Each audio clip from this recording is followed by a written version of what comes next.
explicar agora a melhor forma de se vingar de uma vez por todas de uma pessoa narcisista.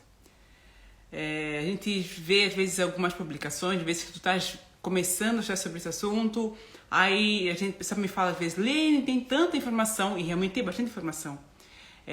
Tem muita informação idônea, muita informação boa, só falam realmente tomar cuidado com as informações que são aleatórias. Inclusive esse título desse vídeo, como se vingar de narcisista, eu não vou pelo caminho que a gente pensaria em vingança. Normalmente a vingança é um prato que se come, não sei, frio, né?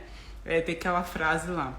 Mas eu acredito muito no seguinte, é muito dolorido, é muito triste, é muito complicada a situação de quem e o fato de viver ou conviver com a pessoa que tem esse transtorno. Vamos só pegar aqui dar um retrô aqui no que o transtorno realmente é. Eu peguei aqui até mais uma informação bem bacana, mas em suma é uma pessoa que ela pensa, ela funciona daquele jeito, onde ela tem o transtorno de personalidade. Sempre falo também que muitas pessoas têm vários traços narcisistas, e aí aquelas pessoas que têm mais o traço, que eu falo que é como se fosse uma poeirinha, algumas conseguem ter aquela real consciência dos traços e conseguem se comportar melhor. É como se fosse uma pessoa assim, até uma doutora falou uma coisa bacana. Existem pessoas que têm transtorno de psicopatia, bem forte, né, uma frieza muito grande, mas eles não se tornam psicopatas. Eles podem usar e podem se tornar médico cirurgião, por exemplo. Não que todo cirurgião seja psicopata, mas o fato de ter aquela frieza para atuar para o bem da pessoa, então ela transforma aquilo que poderia ser usado para o mal, para uma coisa boa, né? Então só para a gente pegar essa analogia. Então assim, só que aí a pessoa que tem no transtorno, que tem muitas das características, que principalmente a princípio são 9, né? Dentro do DSM-5. E se tiver de 5 para cima, aí já é um caso a gente fala que é de calamidade, que é muito complicado de se viver.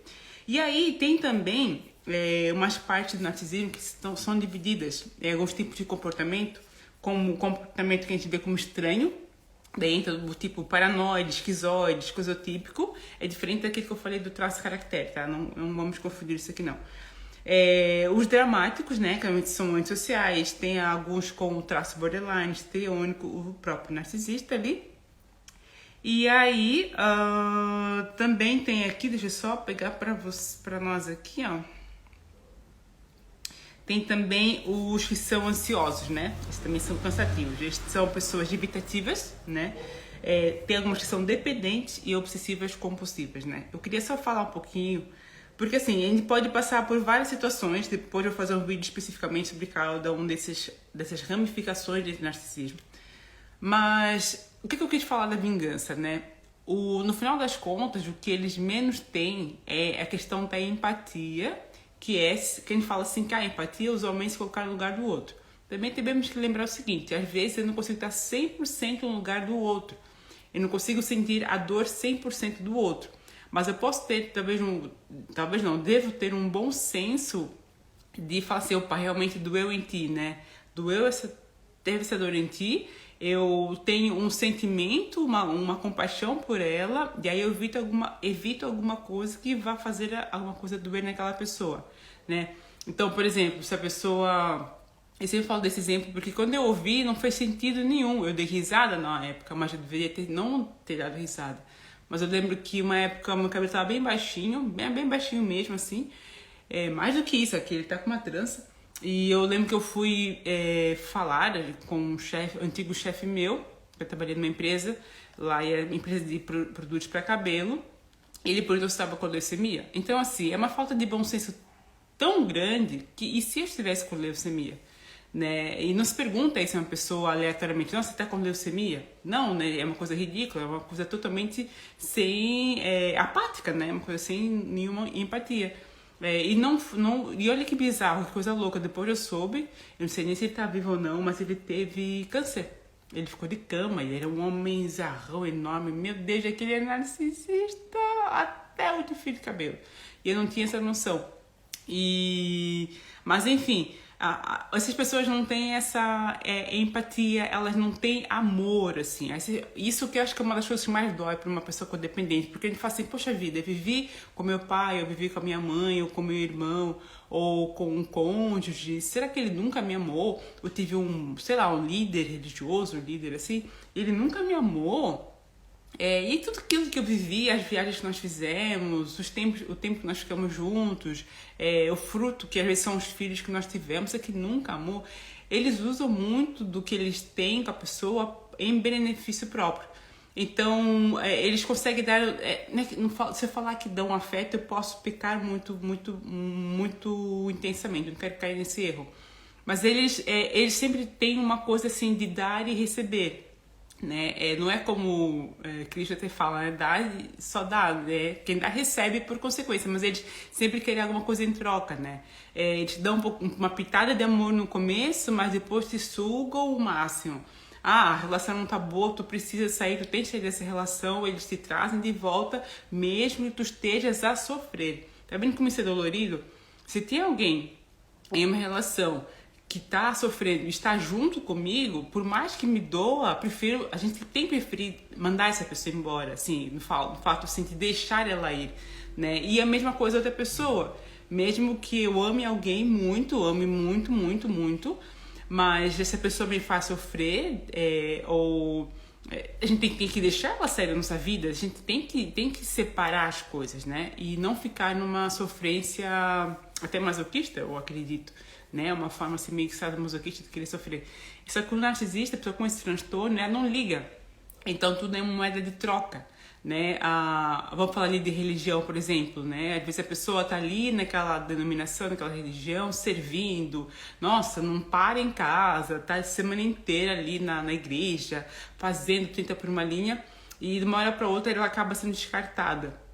O que acontece? Ela deu algo, às vezes a intenção era boa, mas aí que tá o erro, às vezes quem tá naquela frenesi por busca de alguma validação, e o narcisista descarta a pessoa. Você fala, caramba, nunca me amou, eu nunca recebeu o que eu quis dar. E aí que tá, eles não têm essa questão do amor como a maioria das pessoas tem, né? Eles não têm essa questão do amor como algo que não preciso ter em troca, mas às vezes até pessoas que não são narcisistas, às vezes sem querer querem alguma coisa em troca, mas eles não têm realmente, tudo para eles é uma barganha, é uma troca, eles não têm a questão, eles não têm empatia, né? E outra coisa também que é muito complicada é que eles não têm o amor, assim, que eu vejo como uma fonte. Eu estava até pensando sobre isso ontem, me veio um desenho na mente. Perto de onde eu morava tinha uma fonte, né, que a gente pegava água, ela que era, nossa, que água boa, sei que você pode falar que a água é boa, mas aquela água era boa. E aquela água vinha de uma montanha, né? E essa montanha ficava ali atrás, bem ali pra trás.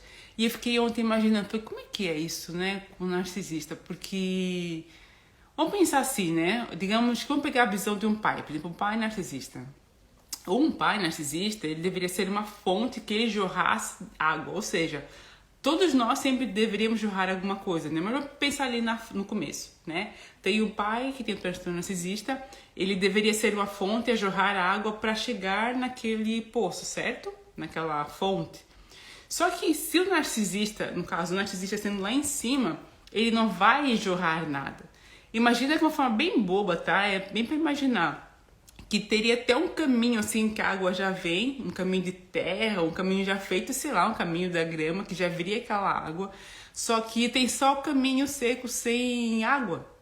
Aí quem tá ali embaixo é um filho, uma filha, uma esposa, codependente muitas vezes, né, na maioria das vezes, e que ela não vai receber esse amor. E aí aquilo é seco, às vezes ele desceu um pouquinho e depois secou. Aí você fala assim, poxa vida, eu sou esposa de um cara com transtorno narcisista, né? O que a gente nunca recomenda é que esteja junto. E a pessoa nunca vai receber o amor. E aí você fala, o que eu faço com o que eu tenho aqui?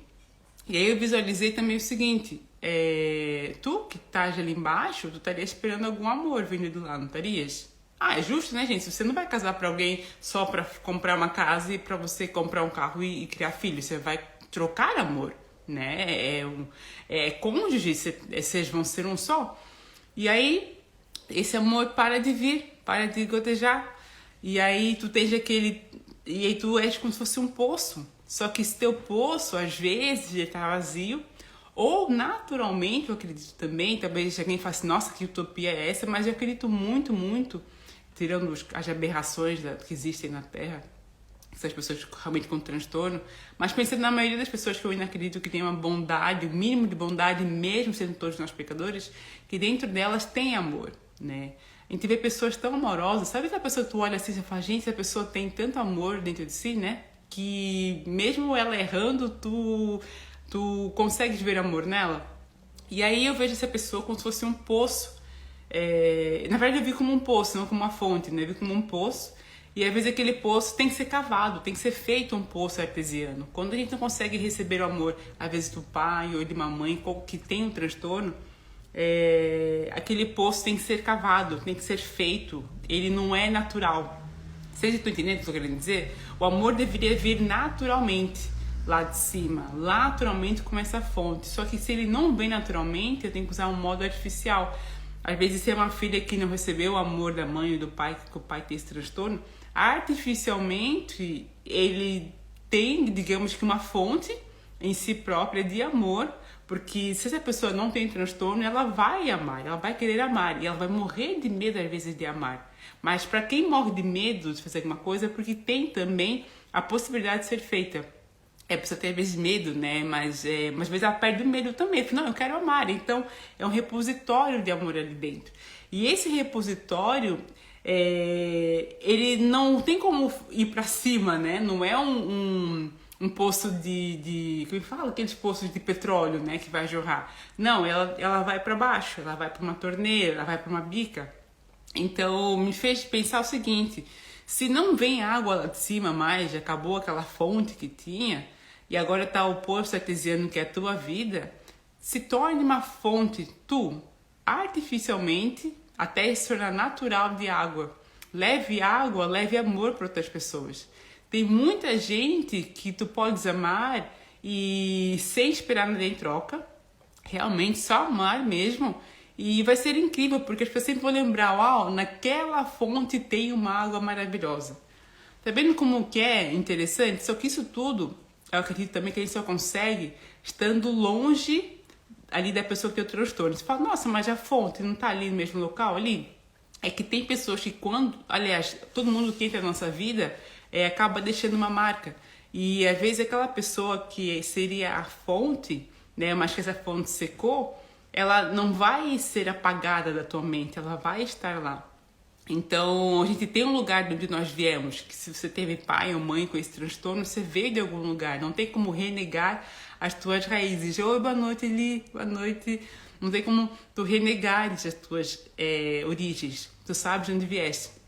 Mas sempre lembrando que nessas 3 formas de amor, tem primeiro o amor, que quando é uma pessoa com transtorno não virá, infelizmente. Elas não conseguem fazer isso por si, elas não se gostam, elas não se amam, é até difícil pensar em ser elas, né? Ser como elas, poxa vida, uma pessoa dessa é muito triste, então não tem. A segunda seria um formato artesiano de ser feita, né? Esse jorrar da água, e nessa forma artesiana de ser feita, esse jorrar da água seria a tua vida. E aí seria o alto amor, eu procurando me amar. Nesse momento, eu até acredito que é muito importante, é até saudável. Olha quem tá aqui, amiga. É até saudável ser, digamos que, pensar em si nesse momento, quando tu estás de recuperação, quando tu te afastaste de uma pessoa com um transtorno. Porque é o alto amor. Esse alto amor é como se fosse aumentando aquela água no teu poço, aumentando o espaço, melhorando o teu poço. E depois que esse poço já está cheio, aí sim a gente vai para o terceiro estágio, que seria o estágio de dar água, dar amor para outras pessoas, sem aquela coisa muito receosa. Porque senão a gente fica como água parada, e água parada ela não tem utilidade nenhuma, né, digamos assim. Uma água que é bebível, por exemplo, a gente tem que jorrar essa fonte. Quanto mais vai jorrando, mais vai produzindo, sabe? Então essa é a analogia que eu queria fazer. Eu fiquei pensando nisso ontem, foi tão incrível, porque, meu Deus do céu, como que algumas imagens vêm na nossa mente e nos ajudam em momentos que às vezes a gente tá pensando em um milhão de coisas. E eu queria compartilhar isso com vocês, né? Então, lembrando, se a fonte está seca, então tem o seu poço criado.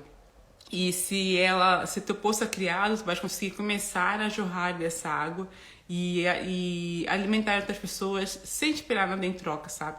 Às vezes tem muita gente, muitos de vocês estão ali com aquele amor represado, aquela coisa toda parada. E não é para ser parado. Daqui a pouco, daqui a um tempo, sei lá quanto tempo a gente tem de vida, a gente fala assim, eu tenho muito tempo de vida, tô só na metade da vida. Não sabes, de uma hora para outra, nossa vida pode, passar. E não queria ser lembrado só aquela pessoa que passou por alguém com transtorno narcisista, mas seja, por favor, no mínimo, celebrado e louvado a Deus pela tua vida, que superou, que cresceu, que evoluiu, que deixou amor para outras pessoas, que sofreu sim, porque sofrer faz parte, mas também se alegrar e alegrar outros faz parte também. Tá bom? Então era essa mensagem que eu ia deixar pra gente, a gente pensar nisso daí. Para cada pessoa, para cada imaginação vai vir um outro desenho, vai vir algo além, né? Então fique à vontade, desfrute de tudo que esse pensamento puder te trazer.